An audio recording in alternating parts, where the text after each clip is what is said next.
ginalingan mo, no? Nakapasok ka. Okay, di ba? Pero di naman pinahalagahan lahat ng binigay mo suggestion. Isa ka bang dakilang empleyado na parang na-scam sa sarili mong trabaho?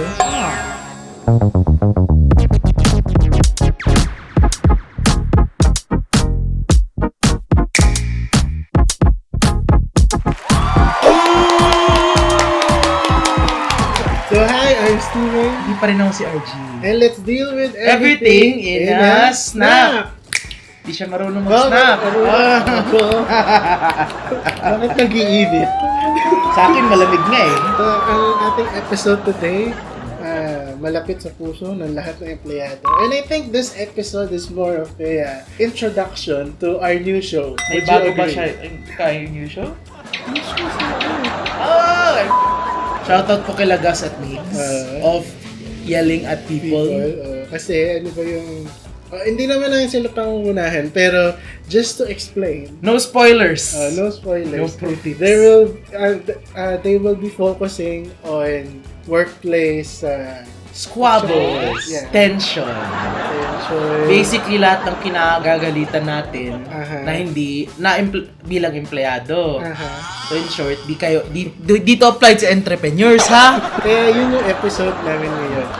With the hopes to introduce our new show. So, speaking of which, di ba nakakapanghina ng loob kapag sa trabaho, ina-expect mo na ikaw ay pahahalagahan, ikaw ay bibigyan ng importance, value, hindi lang dahil nandun ka para magtrabaho, kumita ng pera, but you are there to fix things and help the company and also learn things for yourself. Bilang fresh grad, maybe not sa first job ko right now, which is my current job, but maybe sa orgs ko, which hurts even more kasi walang bayad lahat yun. Isang beses lang ata love gift pa ng ng president, vice president is ko.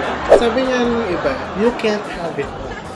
You dream of good workplace. Di parang PLDT, no? Have it all. Hindi, baliktad dito. Baliktad dito. You can't have it all. You can't have it all. And sabi nga rin nila, in every workplace, there will be assholes. So, hindi natin yan maiiwasan. It may be them or it may be you. O malay mo mga, ikaw talaga. I'm the problem. So in today's episode, we'll be answering viewer questions about problems in the workplace or your frustrations at the workplace. So, may nagpadala ng question, si Anonymous Concerned Office Girl.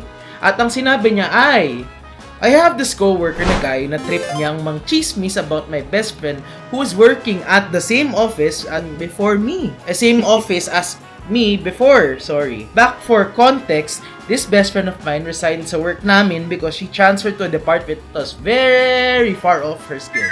All because management wanted to give away to this nepo baby chismosa na co-worker ko. I want this chismosa co-worker of ours just to shut up and be thankful that he has a job that he stole from my deserving best friend. All because nepo baby siya. How can I defend my best friend from all of these demolition jobs my co-worker is doing? From, ulit, Anonymous Hippopotamus, concerned officer. Kung may ganyang movie ngayon, nakita ko. Ano Yung bagong movie na ipapalabas. Alin ba? Parang dark comedy siya. Long legs? Hindi. Ang tagal, Filipino. How to Slay a Nepo Baby. Parang yun yung title. Paano di ko nga alam. So, sino ba naman hindi maiinis sa isang Nepo Baby? Hindi ba lahat tayo naiinis? Oo, siyempre. Oo. So, it hits right here. Kasi here's the thing. In the corporate world, ang kalaban mo is whoever owns the company or whoever runs your department. I mean, most cases, ideally, you're in a big office, may CEO ka na who doesn't see the work that's happening, may mga managers ka. Yung unang kong matatanong sa'yo is, do you have management on your side? Kasi this determines your route as an employee. Kasi kung di ka naman di ka kaalyado ni management, ni HR, ng mga superiors mo, ba't mo pa ipaglalaban? Wait, I'm not saying, maging wimp ka. Pero you have to expect an upward battle that may end up nowhere. Kaya ang una kong tanong talaga, kakampi mo ba siya? Okay, ang point ko lang dito kasi, HR is never on your side because they are there for the interests of your company. That's just a fact. nothing against HRs. Alam ko yung pinoprotect nyo yung interest ng kumpanya. But ang point ko, kung di mo naman kakampi ang HR, ba't mo ipaglalaban si best friend mo? Kahit alam natin na deserving siya. Kasi ang end of the day, sasabihin lang ni HR, hindi gusto ng admin It's not our choice. Why, wag mo na gawin. It's better for your friend to find growth in another company. Kasi there are more than a dozen million fish in the sea. Though I understand yung plight nitong viewer na. Sorry, wala kang magagawa. Even as you try na meron kang gawin, pero wala talaga eh. At the end of the day, minsan ikaw talaga matatalo. What you can just do is learn to be quiet about the issue and go more of the acceptance. So, kasi wala eh. Ika nga, culturally accepted. It happens. On the other side, being the altruist in the situation, kung kakampi mo, ipaglaban nyo na. Kasi ika nga nila ulit, there is strength in numbers. Diba? Paglaban mo hanggang saan mo kaya. Pero kung hindi, give up ka na lang. Know your battles. Ika nga, ulit. Next question. Nagreklamo ako sa HR namin. HR na naman. Again? About certain differences I have with one of my colleagues, hoping that they could help me appease the situation. After 2 weeks, HR told me that I'll be suspended for 3 days for creating some kind of quote-unquote workplace disturbance. And that colleague of mine, well, she's being promoted. They never settled my issue with my colleague, and I feel there's an injustice. This is unfair, right? From anonymous suspended guy. Yes, it is unfair. Pero, I'll play devil's advocate between sa amin dalawa. Parang may kulang yung kwento mo. Kasi ang ikli Ang ikli kasi baka on one hand, baka inaangalan mo siya valid. Baka naman sinet natin characters doon sa entry. Konti lang. May kulang. May kulang. Kasi for all we know, mabait kang tao. That's genuine concern. Pero on the other hand, malay namin, ikaw pala yung living embodiment ni Sheldon Cooper sa Big Bang Theory. Lahat na lang ng problema niya, nakalista. Kulang na lang isisante siya. Ganun. Sige, sabihin natin na siya ang... let's, benefit of the doubt, siya yung mabait siya. Sa good side. Mabait siya. That is unfair. Kasi dapat nga naman, pinagharap kayo. May mediation na nangyayari. Parang ibang issue sa ibang office. Pinag-meet nila yung dalawang tao. Yung problema. Yeah. At least they have the time and the venue to say his piece, say her piece. May mediation, kumbaga na nangyayari. Nag-apply ako bilang marketing specialist sa isang company sa Makati. They made me process my application for a month or so and said they won't interview anymore because I'm as good as hired. Fast forward to a month after my processing, hindi pa rin nila ako binabalikan kung tanggap ba ako o hindi.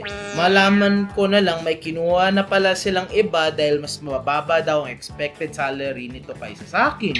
Paano ako yun na walang trabaho? How irresponsible from them.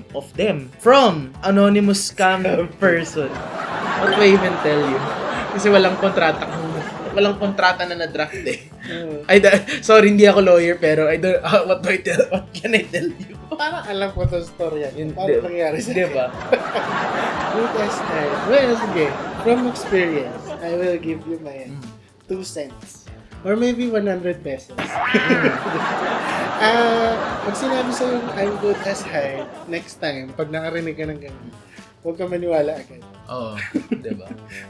And give yourself some headroom to expect the worst rather than the best. Sorry. Ano yun, Murphy's Law yun. Anything that can go wrong will... Hindi yun. Pero ideally, pessimist ako. Pero anything that can go wrong will go wrong. Lalo na corporate world. Lalo na pag walang kontratang nakadraft. Diba? Kahit sabihin mo na, backer mo to. Backer mo to, pero wala namang kontrata na nag-state na kailangan kita kunin within X amount of time. At ako naman, bilang corporate power move, I won't tell you saan ko to ginamit, but ang ginawa ko is I applied to more than one job and I got 2 or 3 of I think more than 5. Pero I got 2 or 3 of them to say yes. Ikaw lang na lang i-hire ako.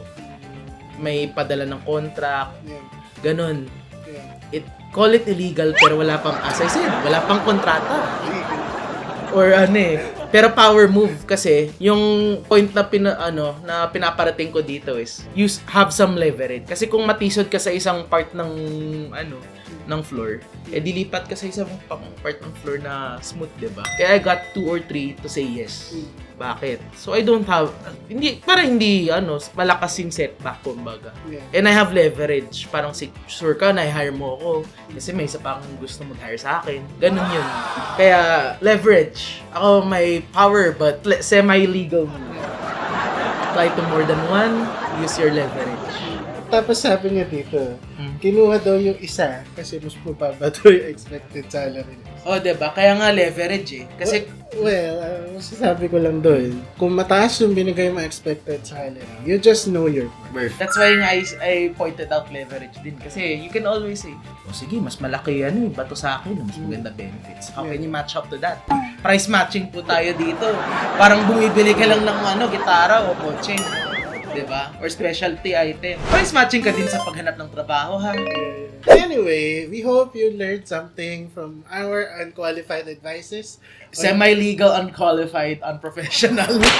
Seryoso wala kami ginagawa. Oo. And with that, we want to invite you to watch our new show with Migs and Gas. Yeah. Yelling at People podcast on Space Fellow Studios. It will be available on our YouTube channel and on Spotify and Apple Podcasts. So, don't forget to comment, like, hit that subscribe button. Don't forget to hit that notification bell so you can get the latest content from us and the rest of us. From us and the rest of us. Okay yun na. From us at Space Fellow Studios. I've been RG. Ay, hindi pala ako si RG, sorry. And I'm Steven. And this has been Snap! Special thanks to Epidemic Sound.